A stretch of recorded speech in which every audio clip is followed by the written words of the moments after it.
না করব। মাগো মা মাইরো না মা। হাই, কি করতেছো? একজন মুরব্বী মানুষের গায়ে এরকম তুমি ঝাড়ু দিয়ে পিটাইতেছো?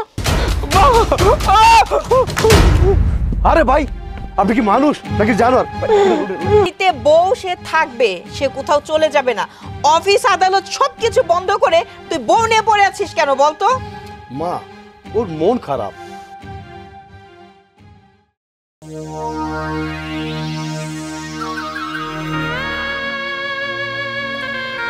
কি ব্যাপার, তুমি এখানে চুপচাপ বসে আছো? কি তোমার কি মন খারাপ? হ্যাঁ, মন খারাপ। কেন? আসলে বাবার কথা মনে পড়তেছে। বাবার কথা মনে পড়তেছে? পড়াটাই স্বাভাবিক, বাপ তো নাকি? বাপের মতো তো আর কেউ নাই পৃথিবীতে। তুমি আমার বাবাকে একটু এনে দাও না। তোমার বাবার আমি কিভাবে আয়না দেব?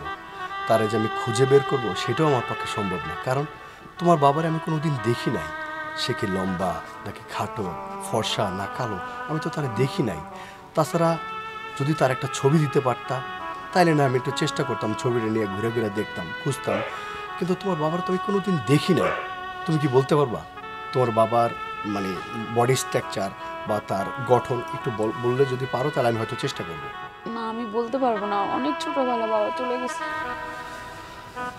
হ্যাঁ, আসলে তোমারও তো, তুমি এত ছোট ছিলা যে তোমার মনেও নেই বাবা কেমন, তাই না? তাহলে এক্ষেত্রে আর কি করুম বলো? যাক, তুমি আল্লাহর কাছে বলো যদি বেঁচে থাকে একটা সময় ঠিকই তোমার বাবা তোমার কাছে ফিরে আসবে। আল্লাহর কাছে দোয়া করো, ইনশাল্লাহ সব ঠিক হয়ে যাবে। তোমার বাবা যদি বেঁচে থাকে অবশ্যই তুমি তোমার বাবাকে পাবে। তুহিন, ঠিক আছে। এসব কি হচ্ছে? বাড়িতে বউ সে থাকবে, সে কোথাও চলে যাবে না। অফিস আদালত সবকিছু বন্ধ করে তুই বউ নিয়ে পড়ে আছিস কেন বলতো? মা, ওর মন খারাপ, ওর মনটা খুবই খারাপ। ওর বাবার কথা মনে করে এখানে কাঁদতেছে, তাই আমি ওকে একটু সান্ত্বনা দিচ্ছিলাম।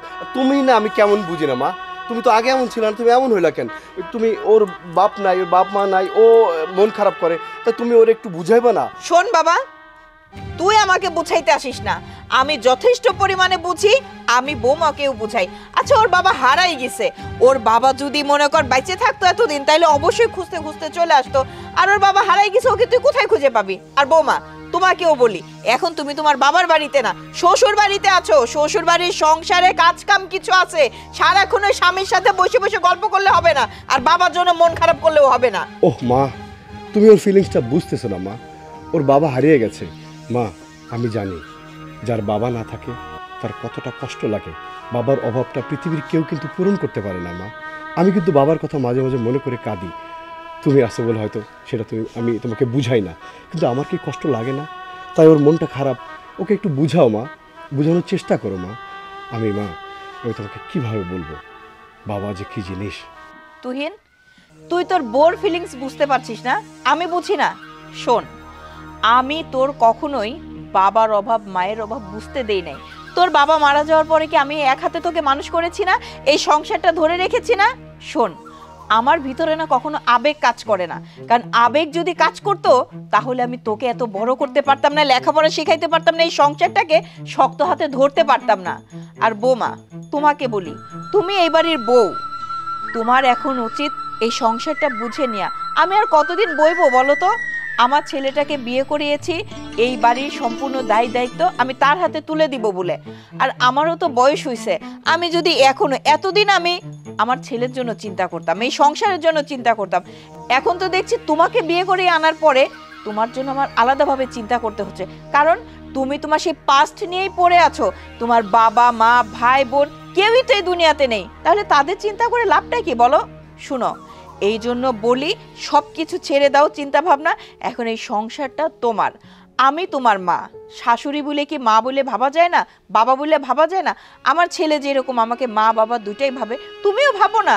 বোমা, বাস্তবতায় ফিরে আসো, ওই অতীত নিয়ে পড়ে থাকলে হবে না। হ্যাঁ মা, তুমি ঠিকই বলছো মা, বুঝতে পারছি। যাই হোক মা, ওর একটু মন খারাপ হয়েছে বাবার জন্য, এইটাই আর কি মা। যাই হোক, অনেক কথা বলে ফেলেছি। বোমা, যাও, তুহিনের অফিসের দেরি হয়ে যাচ্ছে, ওর ব্যাগটা গুছিয়ে দাও। তুহিন, ঘরে যা।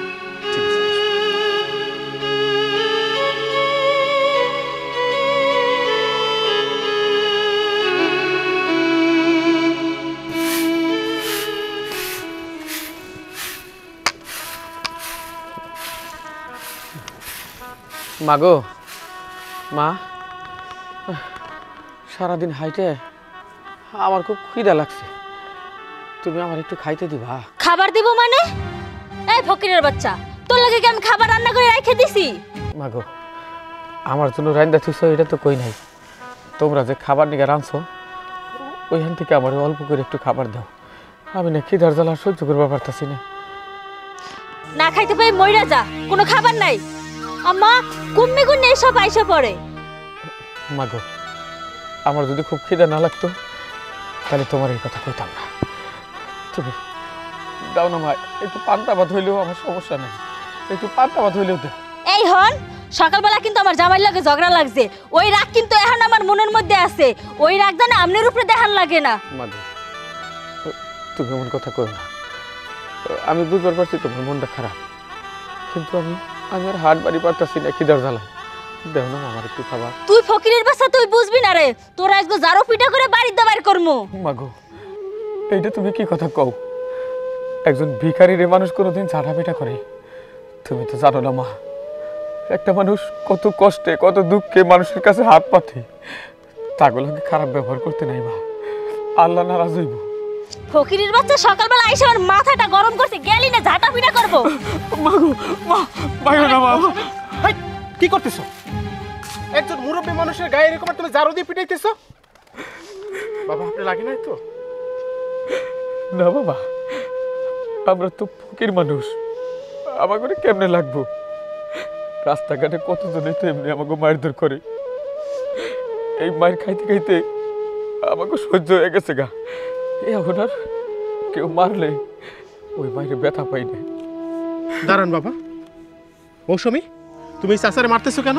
সকাল থেকে এমনি মাথা গরম, তার ভিতরে বারে বারে এসে ভাত চাইতেছে। আমি বলছি যে দিতে পারবো না, তারপরে বারে বারে ভাত চাইতেছে। কি ভাত চাইছে দেখে তুমি তার ঝাড়ু দিয়ে পিটাইতেছো? আরে একটা মানুষ কখন ভাত চায়? তার যখন ক্ষুধা লাগে, অনেক ক্ষুধা লাগার পরে সে হাত পাতে, আর সে ভাত চাইছে বিদায় তুমি তার ঝাড়ু দিয়ে মারবা? এটা কোনো কথা হলো মৌসুমী? শোনো, আমি যে মাঝে মাঝে তোমারে বলি তোমার ব্যবহার ভালো না, আজকে তাই তো প্রমাণ দিলাম। একটা মুরব্বী বাবার বয়সী, তাকে তুমি ঝাড়ু দিয়ে পিটাইতেছো। কি কইলে তুমি? আমার ব্যবহার খারাপ? এই ফকিরের বাচ্চার লাগি তুমি আমার সাথে এইভাবে কথা বলতেছো? বাজান, একজন ফকিরের জন্য তোমাকে সংসারে অশান্তি করো না। আমি চলে যাইতেছি। না কাকা, আমি জানি ক্ষুধার কি যন্ত্রণা। আজকে আপনি এই বাড়ি থেকে না খেয়ে যাবেন না, আমি আপনাকে যেতে দেব না। খবরদার, এই ফকিরের বাচ্চারা আমার ঘরে কোনো জায়গা দিবে না, তাহলে কিন্তু তোমার সাথে আজকে আমার অনেক বড় ঝগড়া হয়ে যাবে। মৌসুমী, আর একটা কথা বলবা না, আর একটা কথা তুমি বলবা না। আমি ইনকাম করে আনি, আমি ইনকাম করে সেই ভাত কাকে খাওয়াবো না না খাওয়াবো তা তোমাকে আমি বলবো না। আমি তোমারে বলতেছি, এখন এই কাকার জন্য ভাত নিয়ে আসো, যাও। শোনো, তুমি যদি আমার সাথে এরকম বাড়াবাড়ি করো তাহলে কিন্তু আজকে তোমার সংসার ছেড়ে আমি চলে যাব। বাজান, সত্যি সকালে আবার খুব ক্ষুধা পাইছে। আমি ক্ষুধার জ্বালায় হাঁটতে পারতেছিলাম না, তাই আমি তোমার বউয়ের কাছে খাবার চাইছিলাম। কিন্তু বিশ্বাস করো, তোমার কথা শুনে আমার খিদাটা না অনেকটাই কইমা গেছে। এই দুনিয়ায় ভালো মানুষ এখনো আছে। তুমি সংসার অশান্তি করো না বাবা, আমার আর এখন খিদা নাই।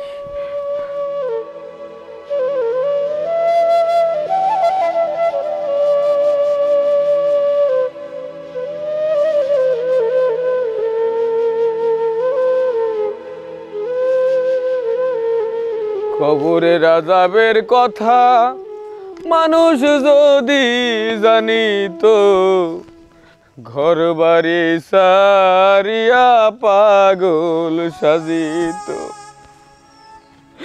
কত টাকা কত পয়সা অকারণে চলে যায়, অসহায় রে দান করিলে আখিরাতে পাওয়া যায়।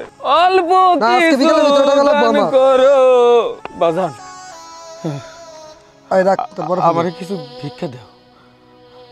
দেখেন এমনিতেই মাথা গরম হয়ে রয়েছে, কাছে টাকাও নাই গিয়া। শোন দাদা, আমি একটু খাবার কিনে খাবো। তখন প্রত্যেকটা ভিখারির এই একই কথা, আমি আরো কিছু টাকা দাও, আমি খাবার কিনা খামু। আর তখন প্রত্যেকটারই খোঁজ খবর নিয়ে দেখলে দেখা যাবো তখন প্রত্যেকটারই 2-3টা করে বাড়ি আছে। বাজান, সবাই একরকম না। আসলে আমি খিদার জ্বালায় হাঁটবার পারতাছি না।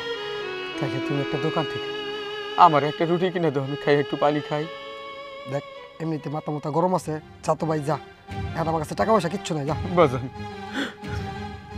তোমারে তোমারে হাত জোর করে কইতাছি, আমার একটা রুটি কিনে দাও বাজান। সোজা কথায় কাজই করো। বাজান আমার মাইরো না, মাইরো না বাজান।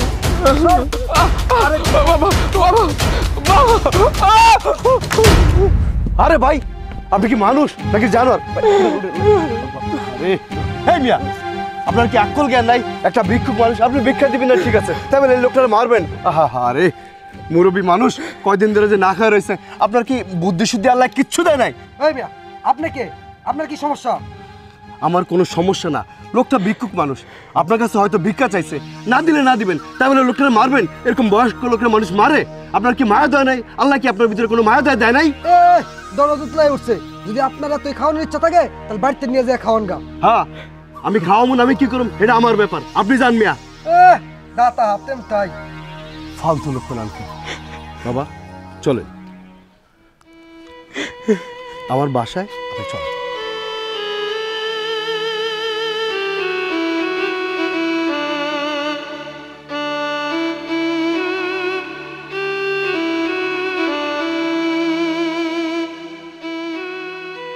আশা করছি মা তোমারে আপনার ছেলে দিয়ে আসুক, মা।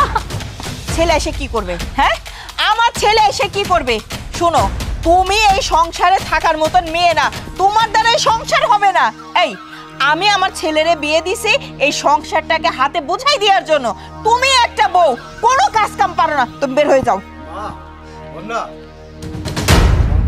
কি রে, তুই এখন বাড়িতে আসলি যে, অফিসে যাস নাই?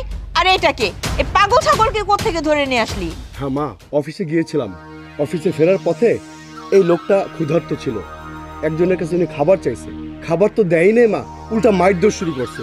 এই লেগা এই লোকটার বাসায় নিয়ে আইছি মা। খুব ভালো কাজ করছো, খুব ভালো কাজ করছো।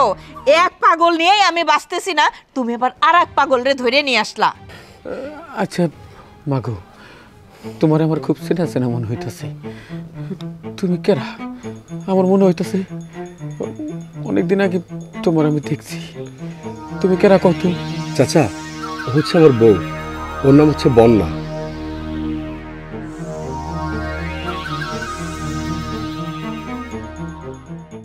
এই বন্যায় তো আমার 20 বছর আগের হারিয়ে যাওয়া মাইয়া। কি বলো বাবা, তুমি কোথায় চলে গেছো? মাগো, এই মেলা কথা, একদিন তোর মায়ের উপর রাগ করে আমি বাড়ি থেকে চলে গেছিলাম, তখন তুই ছোট। তারপরে আমি রাস্তাতে অ্যাক্সিডেন্ট করি, তারপর হাসপাতাল। এই হাসপাতালে কতদিন আসছিলাম আমার জানা নাই। তারপরে হাসপাতাল থেকে যখন বাইরে হয়েছিলাম, তখন আমার নাকি জ্ঞান বুদ্ধি আসছিল না।